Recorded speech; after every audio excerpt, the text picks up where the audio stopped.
Bonjour à toutes, bonjour à tous. Mais où sommes-nous? Nous sommes sur le pont qui surplombe la 4 voies qui mène vers Bouillon. Donc vous situez un petit peu entre Sedan et Bouillon. Pourquoi sommes-nous ici? Eh bien, pour vous parler d'un sujet sérieux, une fois n'est pas coutume sur Hello Ardennes. Vous savez peut-être qu'à quelques mètres de moi se situe un ancien site militaire sur lequel, eh bien, il y a un projet de ferme photovoltaïque, une centrale photovoltaïque, pas n'importe laquelle, puisque cette centrale occupera une surface de 30 hectares avec près de 80 000, écoutez bien, 80 000 panneaux photovoltaïques. Et figurez-vous eh bien que ça crée un certain émoi parmi les Ardennais, et notamment du côté de Sedan et de Denis, puisque Denis, le village est juste à côté. Alors on va retrouver un témoignage, on va écouter un témoignage justement de Aurélien Bert, qui est sedanais, il a 34 ans, il est historien, enseignant, en cours de doctorat, hein. Bravo, déjà félicitations. Alors on va écouter ses arguments parce que lui est plutôt partagé, voire contre ce projet. On va écouter ce qu'il a à nous dire. Le début des travaux pour cette ferme voltaïque qui est juste derrière nous, hein, dans cet espace encore végétalisé, devrait avoir lieu pour le printemps prochain. Ça a été initié par la société TSE qui est experte en développement photovoltaïque en France. Le terrain est privé, c'est une société privé, c'est pas un domaine public, mais ça a créé un certain émoi, hein, je vous le disais, chez les Ardennais. Alors toi, Aurélien, oui, toi tu dis carrément que c'est un écocide en cours? C'est les arguments que j'ai employés, en tout cas c'est les termes que j'ai utilisés pour évoquer cet endroit. 30 hectares, hein, on disait, 30 hectares qui vont être déboisés, environ 25 hectares pour être précis, d'une parcelle qui a été classée friche. Friche parce qu'elle était... parce qu'elle est un ancien terrain militaire qui a été abandonné en 1983. Et factuellement, une friche ne peut l'être que lorsque le boisement est antérieur à 30 ans. Et ici, 1983-2023, on est déjà sur un peuplement pour certains spécimens supérieur à 30 ans, puisqu'on est bien à 40 ans déjà. Et c'était une des premières choses qui m'avait interpellé. L'autre chose qui évidemment m'interpelle beaucoup sur le sujet, c'était de me dire que comment peut-on envisager protéger l'environnement en participant à le dégrader et voire même à le détruire ici, puisque la question elle est bien celle-là.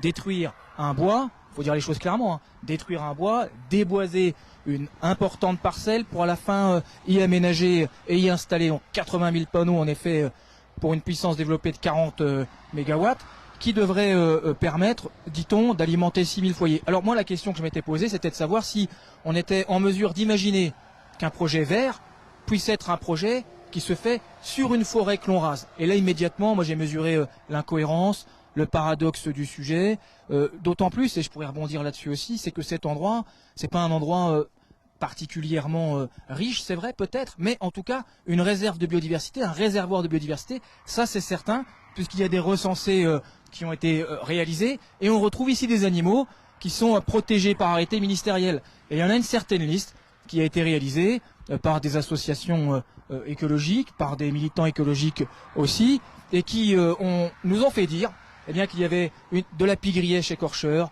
qu'il y a du bruyon jaune. C'est peut-être des oiseaux qui ne disent pas grand-chose aux personnes qui nous regardent, mais ce sont des oiseaux qui sont protégés depuis 40 ans maintenant, depuis plus de 40 ans. Et pour pouvoir détruire leur habitat, il faut des dérogations. Et là, malheureusement, ces dérogations ont été accordées. N'hésitez pas à réagir dans les commentaires librement, bien entendu. Vous le savez, c'est le principe sur Hello Ardennes. En tous les cas, si vous venez de nous rejoindre, on est en direct depuis les hauteurs du village de Denis, juste à côté de Sedan. Vous ne le saviez peut-être pas, mais juste derrière nous, donc je vous en informe. En tous les cas, il y a un projet de centrale photovoltaïque assez important, puisque ce projet, c'est près de 80 000 panneaux photovoltaïques ici, et donc on devra abattre, comme tu le soulignais, des arbres forcément pour les installer. Qu'est-ce que vous en pensez? Est-ce que l'argumentaire de Aurélien vous a convaincu? Est-ce que vous avez d'autres arguments à invoquer? En tous les cas, on va te rétorquer du côté de certainement de ceux qui sont favorables au projet. Tu es un petit peu anti-développement durable et contre les énergies renouvelables. Alors ça, c'est l'argument qu'on peut entendre. Moi, je suis partisan du fait que pour obtenir une production d'électricité suffisante à nos besoins, il faut un mix énergétique équilibré. Un mix énergétique équilibré, c'est évidemment des énergies renouvelables, bien sûr, qu'il faut développer, mais c'est jamais n'importe où et n'importe comment. Et je crois, et n'importe qui peut l'entendre, que aménager un parc photovoltaïque sur un bois, ça ressemble carrément à un paradoxe, voire même, et tu l'avais dit en introduction, à un écocide à mes yeux. J'ai regardé ce qui se fait par ailleurs. J'ai regardé et je me suis rendu compte d'une chose, parce que ça fait maintenant plus de 2 ans que je m'intéresse à ce sujet et que j'essaie autour de moi de rassembler les mouvements citoyens pour essayer d'obtenir que ceux-ci abondent dans ce sens. J'ai regardé et des projets comme cela, il en existe aujourd'hui une centaine de recensés à travers la France. C'était un dernier recensement qui date de 2022, une centaine qui correspondent à plus de 3400 hectares quand même de terres qui vont être déplacées, détournées, j'allais même dire, à des fins de production d'électricité verte, dite verte, parce que là c'est tout le problème. Bien sûr qu'il faut de l'énergie photovoltaïque, de l'énergie éolienne certainement aussi, mais alors pas dans n'importe quelle condition. Alors après, des nids, est-ce plutôt un gros site, plutôt un petit site? Ça fait partie du quart supérieur de la fourchette de cette centaine de sites, avec une trentaine d'hectares, donc ils vont être repris à la nature. Moi, ce qui m'a dérangé aussi, c'est tout l'argumentaire qui a été développé, parce que je sais que, évidemment, les armes sont fourbies de l'autre côté pour défendre de tels projets, et l'argumentaire qui est utilisé pour celui-ci, moi, il m'interpelle. Je reprends les mots tels qu'ils apparaissent dans les réponses apportées à la mission régionale d'autorité environnementale lorsque celle-ci a posé les questions à l'exploitant, et parmi les mots employés, il y a eh bien que 25 hectares sur une continuité de 127, c'est marginal, c'est le terme qui est employé. Moi, je crois que marginal pour une vingtaine de pourcents dans l'ensemble boisé, ça me paraît quand même assez grossier, même voire même fallacieux de l'employer dans ces termes. J'ai également lu que ce projet pouvait être vert à d'autres titres, dans le sens où l'on va pouvoir y développer une forme de pastoralisme avec de l'éco-pâturage, c'est assez en vogue, et c'est écrit comme tel, et c'est ça qui m'a encore plus interpellé et m'a fait réagir. Les déjections des animaux vont participer à permettre de rendre dans 40 ans, puisque c'est un bail de 40 ans dont on parle, un terrain d'une meilleure qualité qu'il n'est aujourd'hui. Alors, moi tout ça m'interpelle beaucoup, et quand je regarde ce qui se passe ailleurs, je vois des gens qui se soulèvent, je vois des pétitions qui naissent, et il y a aussi une forme d'espoir, parce que par endroits, il y a aussi des projets, et je pense à un projet dans la Drôme, qui parfois échoue, par la volonté du politique, c'est vrai, par la volonté surtout des citoyens, parce que ce sont les citoyens qui permettent par leur nombre, par leur mobilisation, et j'espère que ceux qui n'en savent rien aujourd'hui sauront s'étonner, s'émouvoir de ce qui se passe ici. Alors, je vais être assez provocateur. Est-ce que pour vous, finalement, ce qu'on voit derrière nous, toute cette végétation, ça sera pour vous une sorte de massacre à la tronçonneuse des arbres, pour faire un clin d'œil au film? Dites-nous ce que vous en pensez dans les commentaires. On cherche évidemment à vous faire réagir dans un sens comme dans l'autre. Vous avez écouté les propos de Aurélien, et il y a beaucoup de chercheurs aussi et de scientifiques aurélien qui veulent remettre l'église de l'énergie au milieu du village écologique. L'écologie pour eux est la science des écosystèmes, pas une idéologie. Et je vais te faire aussi réagir sur un petit texte justement que j'ai trouvé d'un scientifique, d'un physicien de renommée internationale qui a travaillé avec un prix Nobel de physique, Ilya Prigogine, dans les années 70. Et voilà ce qu'il dit sur le photovoltaïque et sur les arbres. Écoutez, et puis tu pourras tout de suite derrière nous dire ton avis. Abattre des arbres est toujours une aberration, puisque ce sont les végétaux qui produisent l'oxygène que nous respirons. Quant au photovoltaïque, il est thermodynamiquement et écologiquement aberrant. Thermodynamiquement, ses rendements sont trop faibles et son intermittence impose la construction de centrales électriques pour pallier ses carences. Écologiquement, la fabrication de cellules consomme de façon non récupérable des métaux rares, les lanthanides notamment. Leur entretien est coûteux en travail et en produits, et leur évacuation après démontage, leur durée de vie est peu longue, induit des pollutions notoires puisque certains de leurs matériaux sont non recyclables. Qu'est-ce que ça t'évoque? Alors, ça m'évoque plusieurs choses. Alors le photovoltaïque, il y a plusieurs familles aujourd'hui dans les panneaux employés. Il y en a en effet qui sont, j'allais dire, plus polluants que d'autres quand c'est recyclé. Il y en a d'autres qui avancent dans le sens où la science dans ce domaine progresse elle aussi et permet d'avoir des produits, j'allais dire, pas plus durables, mais en tout cas moins destructeurs qu'ils ne le sont pour certains aujourd'hui.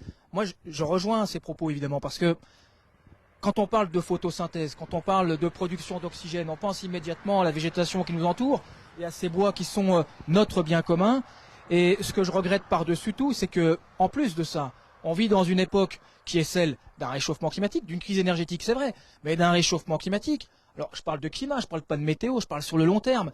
Et ce climat, que ce soit le Haut Conseil pour le climat ou d'autres associations de protection de l'animalité ou de la flore, eh bien, insistent sur le fait qu'on a un effondrement de la biodiversité qui a chuté de 70% sur ces 50 dernières années, qu'on a un recul très net des populations aviaires, des populations d'oiseaux dans ces espaces, et que l'on réduit sans cesse leur habitat, que l'on réduit sans cesse également leur garde-manger. Alors, quand je lis aussi par ailleurs que il va y avoir en fait aucune, et c'est les termes qui sont employés dans le rapport qui porte cette centrale photovoltaïque, aucune perte écologique si on vient à raser une parcelle comme celle-ci, ça invite à s'interroger, et je crois que ceux qui nous écoutent ne peuvent pas adhérer à de tels propos. Donc, du photovoltaïque, pour résumer, oui, évidemment. Ici, sur un bois, non, complètement pas. Vous disiez tout à l'heure, tu disais tout à l'heure que cette parcelle est privée. Et j'allais dire, c'est un peu tout le problème. Mais elle était propriété publique il n'y a pas si longtemps. Il y a 5 ans en arrière.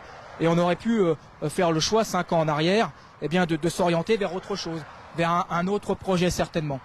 Ce que je regrette encore, et ce projet de déni est symptomatique de tout ça, c'est qu'aujourd'hui on laisse un peu la main à des promoteurs privés sur la maîtrise de l'énergie et de l'énergie verte. Et chacun sait que le but, avant tout, est d'être lucratif. Et d'ailleurs, dans le rapport que je connais bien, eh bien, il est bien indiqué qu'en dessous de 8 hectares, le prestataire n'intervient pas sur une parcelle puisqu'il n'y a pas, et je cite, de rentabilité économique. Alors quand on se pose la question de la rentabilité économique sur un projet qui se prétend écologique et vert, ça pose quand même quelques questions supplémentaires. Et si je pouvais ajouter un petit quelque chose aussi, moi ce que je regrette par-dessus tout ce genre de projet, et il en existe d'autres ailleurs, c'est la discrétion qui l'entoure. Tu disais tout à l'heure, certainement que des gens nous écoutent sans même savoir que quelque chose est en train de se passer ici, et cette discrétion, elle est générale. C'est-à-dire qu'on lance des enquêtes d'opinion publique, sauf qu'elles sont tellement confidentielles qu'on ne sait même pas qu'elles existent ou à peu près. À la fin, il n'y a que quelques interventions, ce qui suffit à dire que ça ne motive pas les foules, ça ne soulève pas les foules, que les arguments ne sont pas suffisamment bien étayés pour permettre que le projet s'arrête. Il y a aussi parfois, et il y a eu ici à Dénil il n'y a pas si longtemps, début juillet, une réunion publique. Mais cette réunion s'est faite, elle aussi, dans une forme de confidentialité qui n'a pas permis d'obtenir qu'il y ait un vrai débat qui se pose entre ceux qui font, entre ceux qui s'opposent, entre ceux qui proposent aussi. Parce que le tout, c'est pas de s'opposer par principe, c'est aussi de proposer. Et de proposer, de trouver des solutions, mais des solutions viables et durables. Et ici, on n'est pas sur un projet durable, mais sur un projet économique. Ben voilà, j'espère qu'on a pu mettre en lumière et alimenter votre réflexion sur ce projet qui est donc juste derrière nous, sur les hauteurs de Déni, juste à côté de Sedan. Vous voyez, on surplombe la 4 voies qui mène à Bouillon pour vous situer géographiquement. Merci 1000 fois Aurélien de nous avoir accordé quelques minutes. Tes propos étaient passionnants. Maintenant, à vous de débattre aussi dans les commentaires, de partager ce live avec vos amis qui habitaient sur le Sedanais, du côté de Déni. Le débat est lancé. Et je voulais aussi vous faire un petit focus sur un ouvrage qui peut aussi prolonger votre information. Ouvrage très intéressant, très pertinent sur l'énergie et l'écologie. Il s'appelle tout simplement Énergie et écologie. Il est signé du physicien Marc Alévi aux éditions Massaro. Vous pourrez le trouver simplement en cliquant sur Internet. Merci Aurélien. Merci Olivier. Et bon week-end. Au revoir. Au revoir.